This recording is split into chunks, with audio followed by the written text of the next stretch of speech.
எல்லாருக்கும் வணக்கம். தமிழ்நாடு அரசு தொழிற்பயிற்சி நிலையத்தில் இந்த வருஷத்துக்கான சேர்க்கை ஆரம்பிச்சிட்டாங்க. அதாவது கவர்மெண்ட் ஐடிஐயில் இந்த வருஷத்துக்கான அட்மிஷன் ப்ராசஸ் ஆரம்பிச்சிச்சு. அதுக்கு நீங்கள் அப்ளை பண்ணணும்னா, விண்ணப்பிக்கணும்னா நீங்கள் ஆன்லைன் மூலமாக தான் பண்ண முடியும். அந்த ஆன்லைனில் எப்படி பண்ணலான்னு தான் நம்ம இந்த வீடியோவில் பார்க்க போகிறோம். இப்போ உங்கள் ஸ்க்ரீனில் இதே மாதிரி கூகுள் குரோம் தெரியும். அதை ஃபஸ்ட்டு நீங்கள் கிளிக் பண்ணுங்கள். கிளிக் பண்ணிங்கன்னா இந்த மாதிரி பேஜ் வரும். இதில் நீங்கள் skilltraining.tn.gov.in அப்படின்னு டைப் பண்ணிவிட்டு என்ட்ரு கொடுங்க. என்ட்ரு கொடுத்தோன்னே உங்களுக்கு இந்த பேஜ் வரும். இப்போ இந்த பேஜ் ஸ்க்ரீனை நான் கொஞ்சம் மேலே தூக்கியிருக்கேன். இதில் நீங்கள் பச்சை கலரில் 4 பாக்ஸ் பார்க்கலாம். முதல்ல இருக்க பாக்ஸ் கிளிக் பண்ணி தான் நீங்கள் ரெஜிஸ்டர் பண்ணணும், அதாவது பதிவு பண்ணணும்.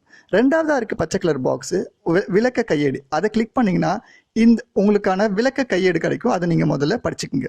மூணாவதாக இருக்க பச்சை கலர் பாக்ஸ் என்னென்னா, உங்களோட மாவட்டத்தில் என்னென்ன ஐடிஐ இருக்குது, ப்ரைவேட் ஐடிஐவாக இருக்கட்டும், கவர்மெண்ட் ஐடிஐவாக இருக்கட்டும், என்னென்ன ஐடிஐ இருக்குன்ற டீட்டெயில்ஸ் அதில் கொடுத்துருப்பாங்க.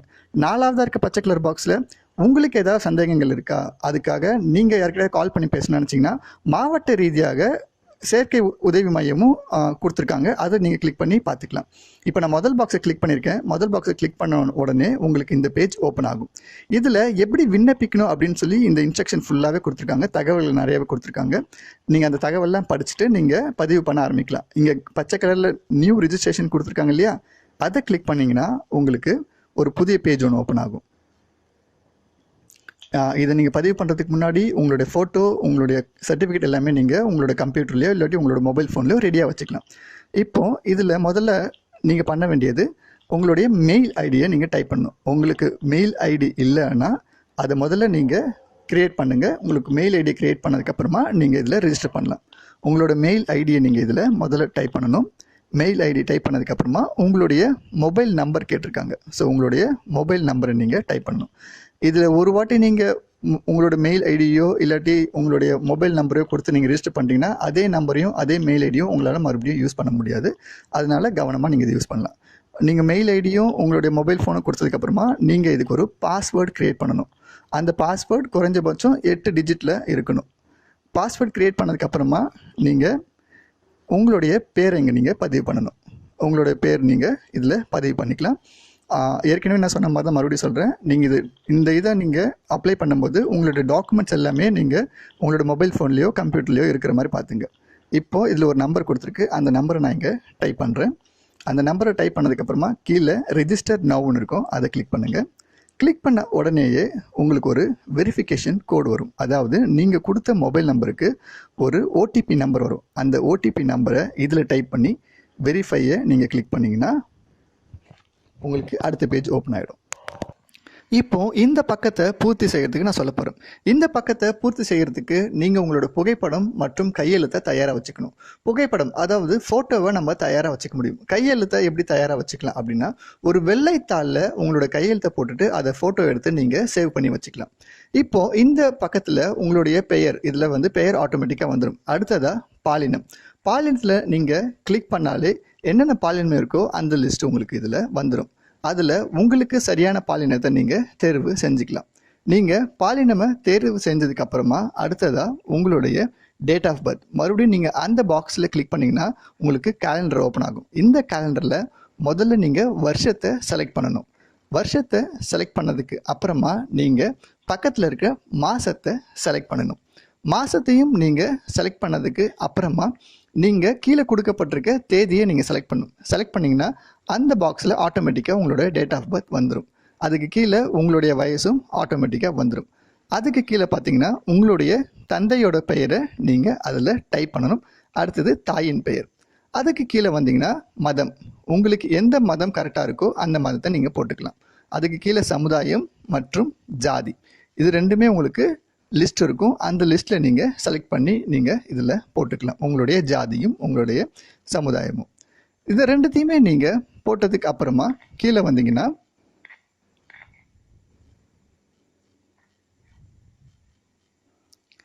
வந்தீங்கன்னா உங்களுடைய ஆதார் எண் இதில் நீங்கள் டைப் பண்ணிக்கணும். அடுத்ததாக மின்னஞ்சல் முகவரி. நீங்கள் மின்னஞ்சல் முகவரியை ஆல்ரெடி அப்டேட் பண்ணனால இதில் ஆட்டோமேட்டிக்காக வந்துடும். உங்ககிட்ட லேண்ட்லைன் நம்பர், தொலைபேசி எண் ஏதாவது இருந்ததுன்னா நீங்கள் போட்டுக்கலாம். மறுபடியும் இதில் பார்த்தீங்கன்னா மொபைல் நம்பர் கேட்டிருக்கு, அதுவும் இதில் ஆட்டோமேட்டிக்காக வந்துடும். இப்போ நீங்கள் பண்ண வேண்டியது இதில் உங்களுடைய அட்ரஸ் எழுதணும். உங்களுடைய டோர் நம்பர், உங்களுடைய தெருவின் பெயர், உங்களுடைய ஏரியா அதாவது பகுதி, அடுத்தது உங்களுடைய கிராமத்தின் பெயர், அதுக்கு கீழே உங்களுடைய பின்கோட், அஞ்சல் குறியீடு, அதுக்கு கீழே வந்தீங்கன்னா மாநிலம் போட்டிங்கன்னா உங்களுக்கு லிஸ்ட் ஒன்று வரும். அந்த லிஸ்ட்டில் நீங்கள் எந்த மாநிலத்தை சார்ந்தவர்னு நீங்கள் செலக்ட் பண்ணிக்கலாம். இதை செலக்ட் பண்ணதுக்கு அப்புறமா கீழே டிஸ்ட்ரிக்ட் அண்ட் தாலுக்கா இருக்கும். டிஸ்ட்ரிக்ட் நீங்கள் எந்த மாவட்டத்தை சேர்ந்தவர்னு நீங்கள் செலக்ட் பண்ணிக்கலாம். தாலுக்கா எந்த தாலுக்காவை சேர்ந்தவரும் நீங்கள் செலக்ட் பண்ணிக்கலாம். அதுக்கு கீழே உங்களுடைய பெர்மனன்ட் அட்ரஸ் கேட்டிருக்கோம். இது ரெண்டுமே ஒரே அட்ரஸ்னால் நீங்கள் அதை டிக் மட்டும் பண்ணாலே போதும், எல்லா இன்ஃபர்மேஷனும் தானாகவே அப்டேட் ஆகிடும்.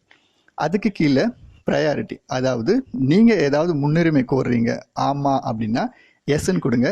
எஸ்ன்னு கொடுத்ததுக்கப்புறம் அந்த பாக்ஸை நீங்கள் கிளிக் பண்ணிங்கன்னா எதுக்காக நீங்கள் முன்னுரிமை கோருறீங்கன்னு சொல்லி அந்த லிஸ்ட்டு வரும். இதில் உங்களுக்கு ஏதாவது பொருத்தமாக இருந்ததுன்னா நீங்கள் இதை செலக்ட் பண்ணிக்கலாம். அதாவது மாற்றுத்திறனாளி, ஆதரவற்றோர், இல்லாட்டி மாநிலத்திலேயே விளையாட்டில் முதன்மையாக வந்தது, அந்த மாதிரி ஏதாவது பொருத்தமாக இருந்ததுன்னா நீங்கள் இதில் தேர்வு செய்யலாம். இல்லை இது எதுவுமே பொருத்தமாக இல்லை அப்படின்னா நீங்கள் நோ பட்டனை நீங்கள் தேர்வு செய்யலாம். அடுத்ததாக உங்களுடைய புகைப்படத்தை நீங்கள் பதிவேற்றம் செய்யணும். ப்ரௌஸ் அப்படின்ற இடத்த நீங்கள் கிளிக் பண்ணிங்கன்னா இந்த மாதிரி ஒரு ஃபோல்டர் ஒன்று ஓப்பன் ஆகும். இந்த ஃபோல்டரில் உங்களுடைய ஃபோட்டோ எங்கே இருக்குன்னு பார்த்து நீங்கள் செலக்ட் பண்ணி நீங்கள் அப்லோட் பண்ணிக்கலாம், பதிவேற்றம் பண்ணலாம். அடுத்ததாக உங்களோட கையெழுத்து, நீங்கள் ஆல்ரெடி உங்களோட கையெழுத்தை போட்டு நீங்கள் சேவ் பண்ணி வச்சுருக்கீங்க, அதை நீங்கள் செலக்ட் பண்ணி இதில் நீங்கள் பதிவேற்றம் செய்யலாம். இதெல்லாம் முடிஞ்சதுக்கப்புறமா கடைசியில் கொடுக்கப்பட்ட சேவ் அண்ட் கண்டினியூவை நீங்கள் கிளிக் பண்ணிட்டீங்கன்னா இந்த பக்கம் உங்களுக்கு முடிவடைஞ்சிரும். இந்த பக்கத்தில் உங்களுடைய கல்வி தகுதியை பற்றிய விவரங்களை கொடுக்க போகிறீங்க. இந்த பக்கத்தை நீங்கள் நிரப்புறதுக்கு முன்னாடி இதில் கொடுத்துருக்க பொது அறிவுரைகளை நல்லா கவனமாக படிச்சுக்கோங்க. இது உங்களுக்கு இந்த பக்கத்தை நிரப்புறதுக்கு ரொம்பவே உதவியாக இருக்கும். முதல்ல நீங்கள் உங்களுடைய குவாலிஃபிகேஷன், உங்களுடைய கல்வி தகுதியை நீங்கள் போட போகிறீங்க. அதை நீங்கள் செலக்ட் பண்ணிங்கன்னா நீங்கள் 8th 10th ஸ்டாண்டர்டா இல்லாட்டி ரெண்டுத்துக்குமே சேர்த்து நீங்கள் கொடுக்க போகிறீங்களான்றதை நீங்கள் கொடுத்துக்கலாம். இப்போ நான் இதில் 10th ஸ்டாண்டர்ட் கொடுத்துருக்கேன். 10th ஸ்டாண்டர்ட் கொடுத்ததுக்கப்புறமா என்னுடைய பள்ளியின் பெயரை இதில் நான் போடணும். அடுத்ததாக மாநிலம், மறுபடியும் சொல்கிறேன், மாநிலம் நீங்கள் செலக்ட் பண்ணால் ஒரு லிஸ்ட்டு ஒன்று வரும். அந்த லிஸ்ட்டில் நீங்கள் உங்களுடைய மாநிலத்தை நீங்கள் செலக்ட் பண்ணிக்கலாம். மாநிலத்தை நீங்கள் செலக்ட் பண்ணதுக்கு அப்புறமா உங்களுடைய மாவட்டத்தை நீங்கள் செலக்ட் பண்ணிக்கலாம். அடுத்ததாக உங்களுடைய மார்க் ஷீட் நம்பர், உங்களுடைய சர்டிஃபிகேட்டில் உங்களுக்கு ஒரு நம்பர் ஒன்று கொடுத்துருக்கோம், அந்த நம்பரை தான் நீங்கள் போடணும். அதுக்கு அடுத்ததாக ரிஜிஸ்ட்ரேஷன் நம்பர், அகெயின் உங்களுடைய மார்க் ஷீட்டில் ஒரு ரிஜிஸ்ட்ரேஷன் நம்பர் இருக்கும், அந்த ரிஜிஸ்ட்ரேஷன் நம்பரை நீங்கள் போடுவீங்க. உங்களுடைய mark sheet number and registration number ரெண்டுத்தையும் போட்டதுக்கு அப்புறமா நீங்கள் உங்களுடைய தேர்ச்சி பெற்ற மாதத்தை நீங்கள் போடணும். இப்போது நீங்கள் இது காமனாக எல்லாருமே ஏப்ரல் செலக்ட் பண்ணிக்கலாம். அடுத்ததாக தேர்ச்சி பெற்ற வருஷத்தை நீங்கள் எப்போ முடிச்சிங்களோ அந்த வருஷத்தை போட்டுக்கலாம். 2020 முடிச்சிங்கன்னா 2020, போன வருஷம் முடிச்சிங்கன்னா போன வருஷம். இதெல்லாம் போட்டதுக்கு அப்புறமா ஒவ்வொரு சப்ஜெக்ட்லேயும் நீங்கள் எவ்வளோ மார்க் எடுத்திருக்கீங்கன்றதை இதில் நீங்கள் பதிவு பண்ணணும். Tamil, English, maths, science, social science, இந்த 5 சப்ஜெக்ட்லேயும் நீங்கள் எவ்வளோ மார்க் எடுத்திருக்கீங்க, டோட்டல் மார்க் எவ்வளோ எடுத்திருக்கீங்க, அது எல்லாமே இங்கே நீங்கள் பதிவு பண்ணணும். அடுத்ததாக சராசரி, அதாவது ஆவரேஜ் மார்க் என்னன்றதையும் நீங்கள் இங்கே போடணும்.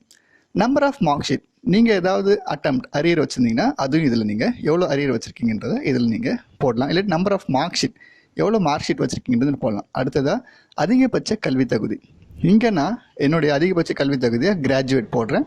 உங்களுக்கு எது இதில் பொருத்தமாக இருக்கோ அதை நீங்கள் செலக்ட் பண்ணிக்கலாம். கடைசியாக நீங்கள் இதில் இந்த சின்ன பாக்ஸில் நீங்கள் டிக் பண்ணிவிட்டு கீழே சேவ் கொடுத்தா இந்த பக்கம் உங்களுக்கு முடிஞ்சிடும். இந்த பக்கத்தில் நீங்கள் உங்களுடைய சான்றிதழை பதிவேற்றம் செய்ய போகிறீங்க. அதாவது உங்களுக்கு கல்வி தகுதி சான்றிதழ், உங்களுடைய ஜாதி சான்றிதழ் எல்லாத்தையுமே நீங்கள் இதில் பதிவேற்றம் செய்யணும். பதிவேற்றம் செய்யறதுக்கு முன்னாடி உங்களுடைய சான்றிதழ் எல்லாத்தையுமே நீங்கள் மொபைல் ஃபோன் மூலமா ஃபோட்டோ எடுத்து நீங்கள் இதில் சேவ் பண்ணி வச்சுக்கலாம். சேவ் பண்ணி வச்சுட்டிங்கன்னா நீங்கள் இதில் ஈஸியாக பதிவேற்றம் செய்யலாம். இப்போ நான் 10th ஸ்டாண்டர்ட் சர்டிஃபிகேட்டை இதில் அப்லோட் பண்ண போகிறேன். அதுக்காக 10th ஸ்டாண்டர்ட் சர்டிஃபிகேட் பக்கத்தில் ப்ரௌஸ்னு ஒரு பட்டன் இருக்குது, அதை நான் கிளிக் பண்ண போகிறேன். அதை நான் கிளிக் பண்ணேன்னா எனக்கு இந்த ஃபோல்டர் ஓப்பன் ஆகுது. இந்த ஃபோல்டரில் என்னுடைய சர்டிஃபிகேட் எங்கே இருக்கோ அதை நான் செலக்ட் பண்ணி இதில் அப்லோட் பண்ண போகிறேன். அதை முடிச்சதுக்கப்புறமா கீழே வந்தீங்கன்னா சமூக சான்றிதழ், அதாவது உங்களுடைய கம்யூனிட்டி சர்டிஃபிகேட், அதே மாதிரி நீங்கள் ப்ரௌஸ் பட்டனை கிளிக் பண்ணி நீங்கள் அப்லோட் பண்ணணும். அடுத்ததாக உங்களுடைய டிசியை நீங்கள் அப்லோட் பண்ணணும். கீழே மைக்ரேஷன் சர்டிஃபிகேட் இருக்குது, அது வேணும்னா நீங்கள் பண்ணிக்கலாம். அதுக்கு கீழே வந்தீங்கன்னா ப்ரையாரிட்டி சர்டிஃபிகேட், அதாவது நீங்கள் எதுக்காவது முன்னுரிமை கோரியிருந்தீங்கன்னா அந்த சர்டிஃபிகேட் இதில் நீங்கள் அப்லோட் பண்ணணும். இதெல்லாம் முடிச்சிட்டிங்கன்னா கீழே வந்தீங்கன்னா எஸ் ஆர் நோன் ஒரு பட்டன் இருக்குது. இது என்னென்னா நீங்கள் 10th அரியர் வச்சு நீங்கள் 2-3 மார்க் ஷீட் கையில் வச்சுருந்தீங்கன்னா எஸ் பட்டனை கிளிக் பண்ணி என்னென்னலாம் எக்ஸ்ட்ரா மார்க் ஷீட் வச்சுருக்கீங்களோ அதை இதில் நீங்கள் அப்லோட் பண்ணிக்கலாம். இல்லை அரியர் நீங்கள் எதுவுமே வைக்கல, நீங்கள் கரெக்டாக கிளியர் பண்ணிட்டீங்க அப்படின்னா நோ பட்டனை கூட கிளிக் பண்ணிடலாம். கடைசியில் நீங்கள் சேவ் பட்டனை கிளிக் பண்ணி நீங்கள் இதை முடிச்சிடலாம்.